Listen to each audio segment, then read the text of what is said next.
ने फूंक डाले 5,000 करोड़ रुपए। 2 मई तक पाकिस्तानी सेना रोज 500 करोड़ रुपए खर्च करती रही।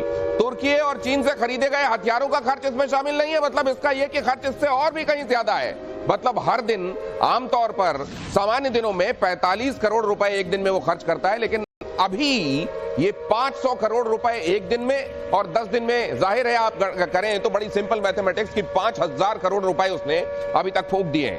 पहले ही कंगाली, पहले ही बंद लगे हुए कपड़े में कई जगहों से चीथड़ा हो चुका है पाकिस्तान। क्या चल रहा है घर में आप बलूचिस्तान जानते हैं क्या चल रहा है डूरन लाइन के पास। लेकिन उसके बावजूद वो हिंदुस्तान की तरफ जब आंखें तरेर रहा है तो हिंदुस्तान ने अपना थप्पड़ अभी उसके गाल पे मारने की जगह हवा में रोका हुआ है। और उतने भर से वो कैसे थरथरा रहा है और कितना नुकसान हो चुका है बता रहा हूं मैं आपको लगातार। और साथ में आप ये देखिए कि उसने जो खरीदा है अपने यहां अपग्रेडेशन के लिए भी वो लगातार कोशिश कर रहा है। चाइना कंडम माल जो उसके यहां कबाड़ हो चुका होता है टिका देता है, उसके बाद कहता है अच्छा इसमें ना ये लगाओगे तो और बेहतर हो जाएगा। और वो क्या क्या लगा रहा है, कैसे अपग्रेड करने की कोशिश कर रहा है। लेकिन इस बार ये सब धरा रह जाएगा। अब मुहासों में वो क्रीम लगाकर उसको बंद करने का वक्त गया, अब तो खून ही साफ होगा। सबसे पहले आइए इस चर्चा की शुरुआत करता हूं। ये समझता हूं कि आपके कहने का मतलब क्या था, कैसे सिम्टम्स का इलाज नहीं होगा, इस बार बीमारी ठीक होगी। ये बहुत ही इंपॉर्टेंट इशू है कि हमेशा आपने उरी का हमला देखा। हाँ। तो क्या हुआ, हमने रिस्पॉन्ड किया, उसके बाद सर्जिकल स्ट्राइक करके उनके लॉन्चिंग पैड्स पे 3 से 40 हमने मारे आतंकी। उसके बाद इन्होंने क्या किया, पुलवामा किया। तो हमने बालाकोट एयर स्ट्राइक की और 200 से 300 आतंकी मार दिए। पर क्या आतंकवाद रुका?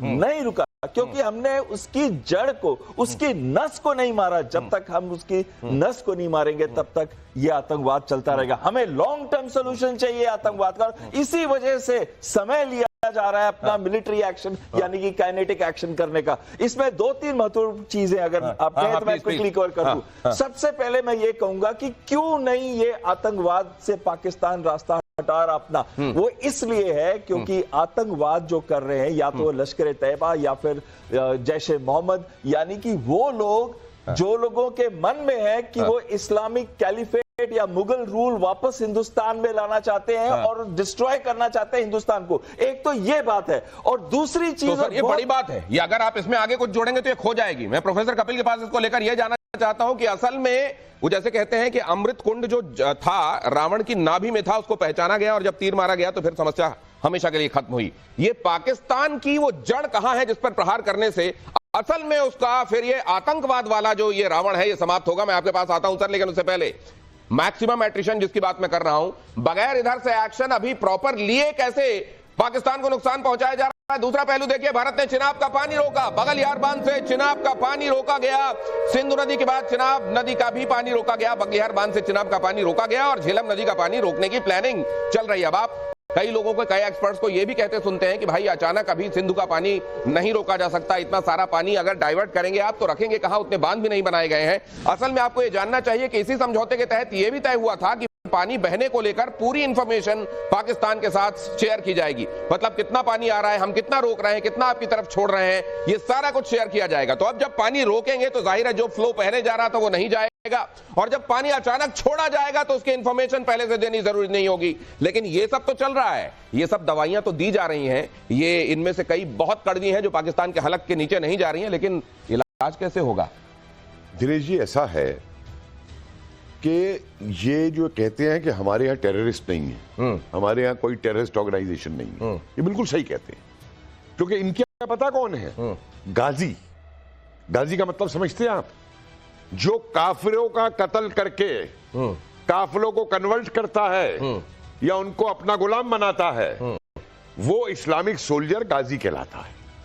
तो ये अपने आप को गाजी समझते हैं कि ये गाजी हैं, और इसीलिए चाहे वो पहलगाम हो चाहे कुछ और हो, जो ये कत्ल करवाते हैं, और खाली हिंदू का नहीं, दुनिया भर में आज ये कर रहे हैं कि और जो भी धर्म है वो इनके लिए काफिर है। ये बहुत बड़ी बात कही जा रही है कि उनकी निगाह में वो टेररिस्ट कैसे होंगे, जबकि उनके अपने पढ़ाने वाले, उनको अपनी तरबियत देने वाले ये कहते हैं कि जो काफिर है, जो इस्लाम को मानने वाला नहीं है, जाओ उसको मार डालो और ये तो तुम्हारे लिए सवाब का काम होगा। अगर ये कहा जाता है ये कि तुम्हारे लिए यही कर्तव्य है, तो उसकी निगाहों में तो आतंकवाद ही नहीं है, उसकी निगाहों में तो वो गाजी होगा। जरा देखिए, बगैर एक भी गोली चलाए भारत ने पाकिस्तान को कैसे जवाब दिया है। सिंधु और एयर स्पेस बैन के बाद पाकिस्तान पर एक और स्ट्राइक, पाकिस्तान से होने वाले सभी तरह के इंपोर्ट पर लगाई गई बंदिश, पाकिस्तानी झंडे वाले जहाज, भारतीय बंदरगाहों पर बैन, पाकिस्तान से सभी तरह के डाक पार्सल पर भी रोक लगाई गई।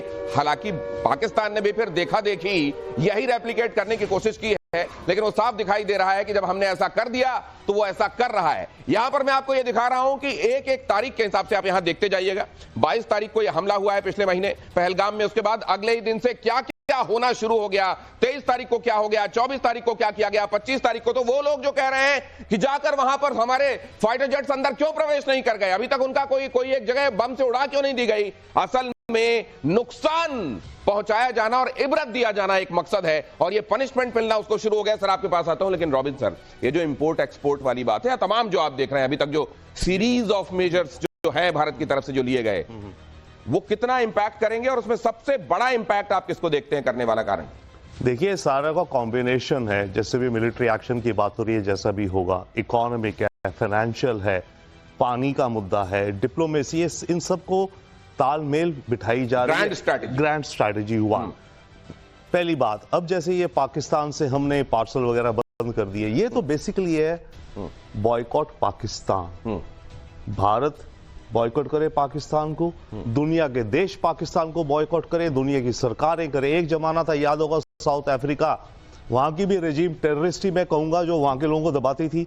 पूरी दुनिया ने उसमें अपार्थाइड लगा रखा था, कोई उसे बिजनेस, वो रोने लगेगा कि इस्लामोफोबिया है। नहीं रोए, वो तो वैसे ही रो रहे हैं, बहुत हो रहे हैं। तो यही कहने लगता है, अगर आप उसको अपने यहाँ अपने वो देश जो नहीं चाहते कि यहाँ पर न्यूसेंस वैल्यू वाले लोग आए, अगर रोक दिया जाए तो इस्लामोफोबिया हो जाता है। अगर आप उनको रोक दें तो विक्टिम कार्ड प्ले करने अब मैं ये समझना चाहता हूं सर, आपकी बात को महत्वपूर्ण, मैं आऊंगा, यहीं से शुरू करेंगे, लेकिन प्रोफेसर कपिल, ये कहां से इसका उद्गम हो रहा है, इसकी जड़ कहां पे है? देखिए, टर्की में है क्या? देखिए, टर्की जो है वो वापस दुनिया में खलीफा बनना चाहता है, ऑटोमन एम्पायर बना करके।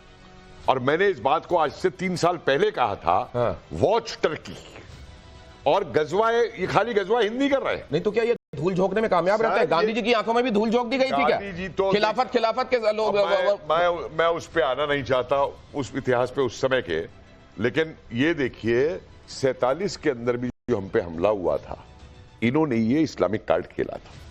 सितंबर 47 में एक बहुत बड़ा रॉयट हुआ पेशावर में, जो हिंदू मुस्लिम नहीं था, जो पठानों और मुसलमानों के बीच में था। तब इन्होंने, और उधर सरदार पटेल, उधर पठानिस्तान की डिमांड को अफगानिस्तान गवर्नमेंट ने सपोर्ट कर दिया, तो लियाकत अली और ये घबरा गए।